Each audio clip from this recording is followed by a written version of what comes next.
BSP supremo Mayawati 15 जनवरी को 66 साल की हो गई हैं। अपने जीवन और राजनीति में कई उतार चढ़ाव देखने वाली मायावती 4 बार उत्तर प्रदेश की मुख्यमंत्री रह चुकी हैं। हाल के कुछ सालों में उनकी पार्टी कुछ खास नहीं कर पाई, लेकिन मायावती ने किसी से समझौता नहीं करने का फैसला करते हुए अपना संघर्ष जारी रखा है और एक बार फिर बड़ा ऐलान कर दिया है। क्या है मायावती का बड़ा ऐलान, देखते हैं इस रिपोर्ट में। विधानसभा चुनाव 2022 ने यूपी की सियासत को गरमा दिया है।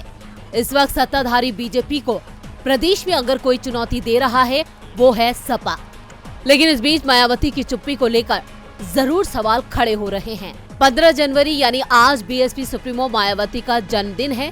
ऐसे में उम्मीद की जा रही थी कि वो जरूर कुछ बड़ा ऐलान कर सकती हैं और कुछ ऐसा ही हुआ जब उन्होंने कहा कि वो चुनाव नहीं लड़ेंगी, लेकिन उनकी पार्टी एक बार फिर 2007 का इतिहास दोहराएगी और 2022 में सत्ता पर काबिज होगी। इसे मायावती के बड़े ऐलान के तौर पर देखा जा रहा है। 15 जनवरी 1956 को दिल्ली के एक दलित जाटव परिवार में मायावती का जन्म हुआ था। उनके पिता प्रभुदास बादलपुर गौतम बुद्ध नगर में पोस्ट ऑफिस कर्मचारी थे। मायावती का बचपन का नाम चंद्रावती था। इसी नाम से उनकी पढ़ाई लिखाई हुई।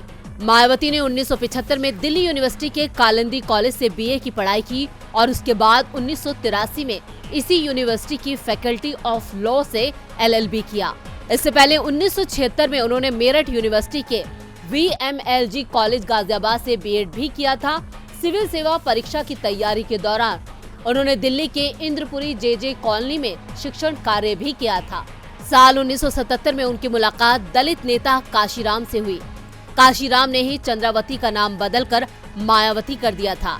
जब 1984 में उन्होंने बीएसपी बनाई, तब मायावती को टीम प्रमुख के तौर पर पार्टी में शामिल किया। पार्टी का मुख्य उद्देश्य दलितों और पिछड़ों का उत्थान करना था। मायावती ने पहला चुनाव उत्तर प्रदेश में मुजफ्फरनगर के कैराना लोकसभा सीट से लड़ा था। जल्द ही मायावती उत्तर प्रदेश में सत्ता के शिखर पर पहुंच गई। 3 जून 1995 को मायावती पहली बार उत्तर प्रदेश की मुख्यमंत्री बनी। इसके बाद उनका दूसरा कार्यकाल 21 मार्च 1997 से 21 सितंबर 1997 तक रहा।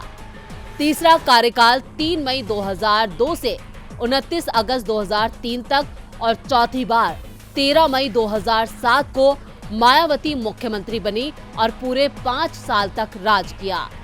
साल 2012 में उन्हें समाजवादी पार्टी से हार मिली। मायावती का राजनीतिक सफर काफी उतार चढ़ाव भरा रहा। अब देखना है कि 2022 चुनाव में वो और उनकी पार्टी कैसा प्रदर्शन करती है। डीबी लाइव की रिपोर्ट।